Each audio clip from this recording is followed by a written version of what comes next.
예, 오늘 읽을 책은 하정한 목사님의 수도자의 큐티입니다. 이 중에서요, 8번째 챕터 제8일 큐티를 위해 고독하다 라는 부분에서 2페이지 정도를 읽어보겠습니다. 음악도 조금 조용한 걸로 골랐습니다. 읽어드리겠습니다.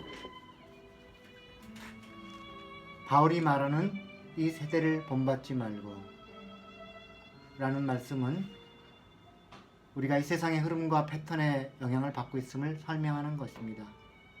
NIV 말씀을 이용했는데요. The pattern of this world, 이 세상의 패턴이라는 걸 본받지 말라, 카피하지 말라고 이렇게 번역한 성경도 있더라고요. 여하튼 읽어보겠습니다. 이런 말씀은 우리가 이 세상의 흐름과 패턴에 영향을 받고 있음을 설명하는 것입니다. 이 세상을 너무 쉽게 쫓아갈 뿐 아니라 가볍다는 뜻입니다. 왜 그런 것입니까? 우리가 그 정도밖에 되지 않는 영성을 갖고 있기 때문입니다. 이것을 리차드 포스터는 피상성이라고 표현하였습니다. 피상성은 가볍고 편한 것을 추구할 뿐 아니라 물질적이 되도록 이끌어갑니다. 이로 인해 다가온 것이 해리 블레마이어스가 지적한 기독교 지성의 상실이고, 그것이 지금까지 기독교와 크리스천의 세속화를 가속시켜 왔습니다. 그 결과 세상의 생각과 논리는 교회의 중심 가치가 되었습니다. 그런 까닭에 설교 시간에 공공연히 부자 되세요를 말하여도 괜찮게 되었습니다. 세상에서와 마찬가지로 성공이 교회에서도 절대적 축복의 개념으로 자리잡게 된 것입니다. 가난, 겸손, 섬김, 사랑, 희생, 절제, 단순함 등은 언제부터인가 매우 특별한 경우에만 사용하는 용어가 되었습니다. 세상의 생각이 이미 우리를 사로잡은 것입니다. 더 이상 교회는 생각하지 않습니다. 생각하는 크리스천은 정말 찾아보기 힘들 만큼 적어졌습니다. 생각하는 크리스천은 정말 찾아보기 힘들 만큼 적어졌습니다. 저도 생각이 많이 없는 것 같습니다. 세상의 생각이 교회의 생각이 된 것입니다. 자세히 들여다보면 알 수 있지만 우리 안에 가득한 생각은 하나님의 생각이 아니라 세상의 생각일 확률이 높습니다. 그 생각에 도구를 가지고 해석하는 하나님의 말씀 역시 자기 편의적인 해석으로 흐를 확률이 높습니다.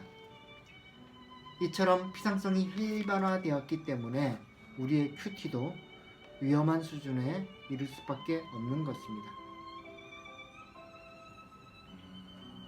언제부터인가 우리는 가벼운 말씀 읽기와 듣기에 익숙해졌습니다. 엄밀하게 말해서 제대로 된 말씀 듣기와 묵상을 한 적이 없었다고 해야 옳습니다. 할 수가 없습니다. 우리 안, 곧 생각과 마음의 영역에는 하나님의 말씀을 묵상할 여유가 없기 때문입니다.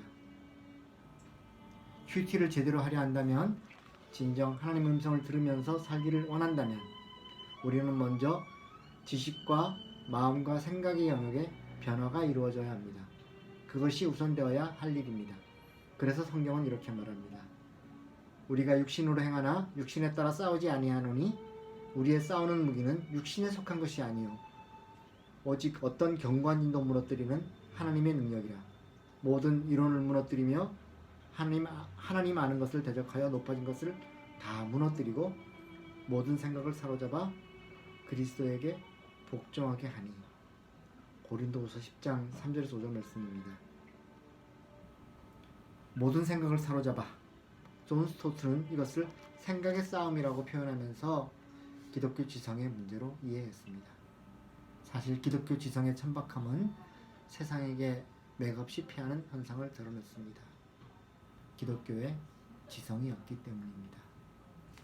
그래서 저자는 이 챕터의 다음 부분에서 기독교 서점으로 가라고, 책을 보시라고, 특별히 성경을 설명한 기독교 책을 많이 보시라고 권하고 있습니다.